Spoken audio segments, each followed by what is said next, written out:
So you guys were supposed to read Act 4 on your own last night, and what I want to do is put the entirety of Act 4 into some kind of a package that you guys can understand, at least in terms of introduction.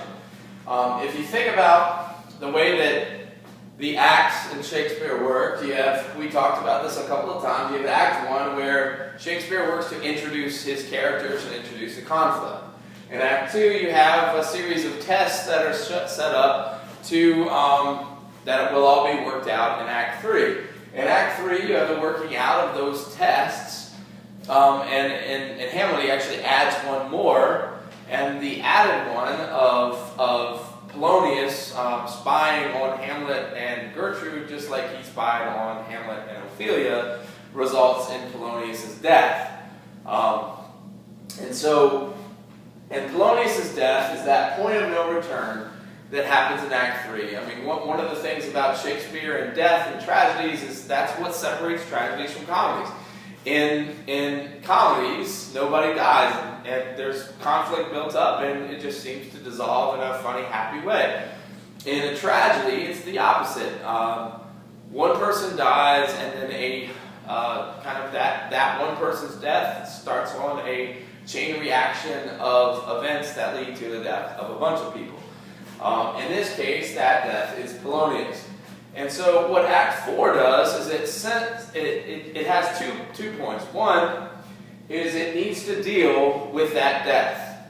It seems to be a stepping back of the action, the action arc from conflict to climax. It doesn't go to the next level yet. It seems to take a step back from that in order to process the death that happened. And so in this case, Polonius' death. And so if you think this Act 4 of Hamlet has more scenes than most of the other ones. It has 7 scenes, and here are the 7 scenes listed out. And we can think about how these all deal with Polonius. The first one, Scene 1, where is Polonius?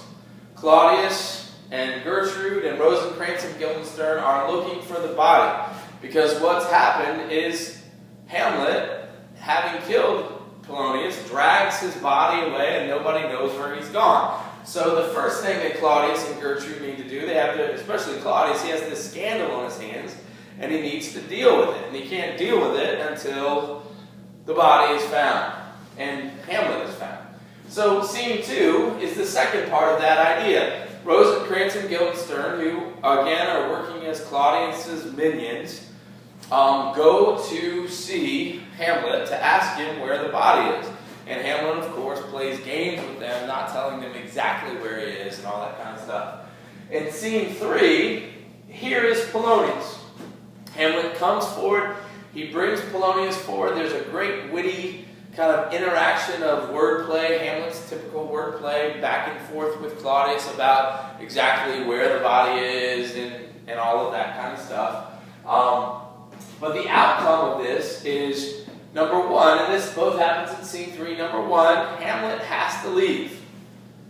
The plan was that we heard in Act 3 that was that Hamlet was going to be sent to England, just to be getting rid of. In the end of Scene 3, we realize that there's a little bit more to that plan. Claudius doesn't just send Hamlet to England to go live, he's sending Hamlet to England to be executed. And he doesn't want to kill Hamlet here because Hamlet's popular with the people, and Claudius's connection to the throne is tenuous at best, and so he wants to have England take care of his dirty work regarding Hamlet to begin with. So Hamlet has to leave, but Hamlet's execution is going to be done in England when he gets there. Scene 4. We finally get to see Hamlet outside of the prison of Denmark. Hamlet, back in Act 1, said that Denmark was a prison. Now Hamlet gets out of that prison and sees some perspective. And he runs into our old friend Fortinbras, who is bringing his army across Denmark, as was agreed in the treaty, saying that they're going to go attack Poland. And Hamlet Hamlet sees Fortinbras doing it, and he's like, why are they going to fight for such a trivial piece of land? And Hamlet delivers another one of his major speeches that I'm going to talk about in a second. His major speeches, his major soliloquies that give us another viewpoint of Hamlet's development as a character. So that's all in scene 4. In scene 5, you get to see how Polonius' death affects his family. First, with Ophelia. You get a picture of Ophelia as crazy. And we can talk more and more about why it is that she goes crazy. If you can remember back to the video, she's got all of these different things going on in her mind. A simple way to think about it, though, is that she had given up her brain, given up herself to what her father wanted way back at the beginning of this play. And now, her father's dead. She's got no balance. She's got no control. She's already lost touch with who she is. And she can't connect it to Polonius because Polonius is dead. And she can't connect it to Hamlet because Hamlet's rejected him. And she can't connect it to Laertes because Laertes is off in Paris somewhere. So she's got no touch with herself, and so she loses her mind. And you see her as crazy in this kind of tragic figure. Again, there's a parallel between Hamlet's so-called acting crazy and Ophelia's real kind of grief-caused insanity. Then you see Laertes come home. Laertes comes home and he's got a mob. He's got a mob ready to attack the city. He's ready to depose Claudius. His mob is yelling, Laertes should be king. Laertes should be king. So we have the makings of a revolution here. But somehow Claudius takes that mob, calms them down, takes over Laertes, and bends him to his own will and his own wants. And if you look at the tragic mistakes that we've talked about, that there seems to be a connection between losing touch with yourself and your natural tendencies and dying.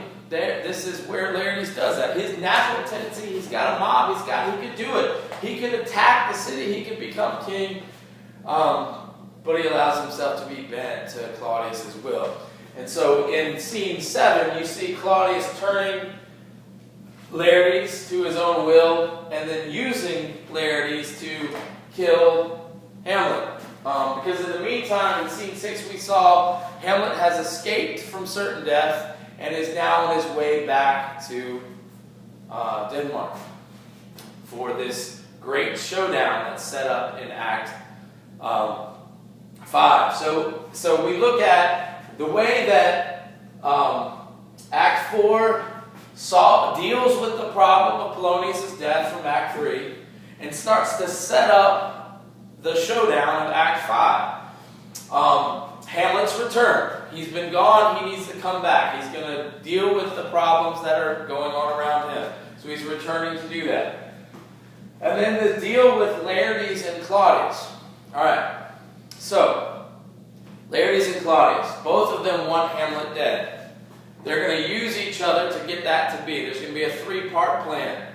The first part is they're going to have a fencing match. And Laertes' sword is going to be unbaited, which means it's going to not be set up for practice, but could actually be fatal on stabbing. If that doesn't work, Claudius decides that he's going to take some poison and put it in a cup. And if Hamlet doesn't die from the stab wound, then he'll drink from the cup and be poisoned that way and die that way. And Laertes says we need a third idea, so he's going to take poison and put it on the blade. So there's 3 parts to Act 5 in terms of this fencing match that's going to take one. 1, Hamlet could die from the unbaited sword. 2, he could die from drinking of the poison cup. And 3, he could die from just a cut from the sword itself. So if we look at Act 4 setting up Act 5, there's a lot ready to go on. We have questions in Act 5 about why is Hamlet even coming back? Denmark was a prison. Why return to the prison? What does he hope to accomplish? Has he grown? Has he seen anything? Is his perspective different? That's one. Is he coming back just to die? Or will he be successful? Or, because it's a Shakespearean tragedy, have decisions already been made and mistakes already been made so that all of these folks are going to die? And if they do, when they do, because we know they will, all except for Horatio and Fortinbras. What is the major difference between Horatio in this play and Fortinbras on one side, and then all of the characters that will die in Act 5? Polonius, that we've already seen die in Act 3. Ophelia, who we see is going to die of her craziness, commit suicide here in Act 4. Then Laertes, Claudius, Gertrude, Hamlet, Rosencrantz, and Guildenstern, they're all going to die.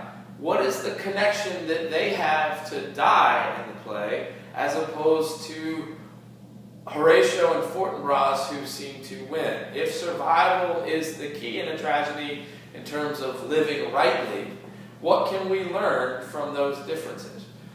Those are the ideas from Act 4 that I want you to think about as you read and as you've watched, as you've thought. Thank you.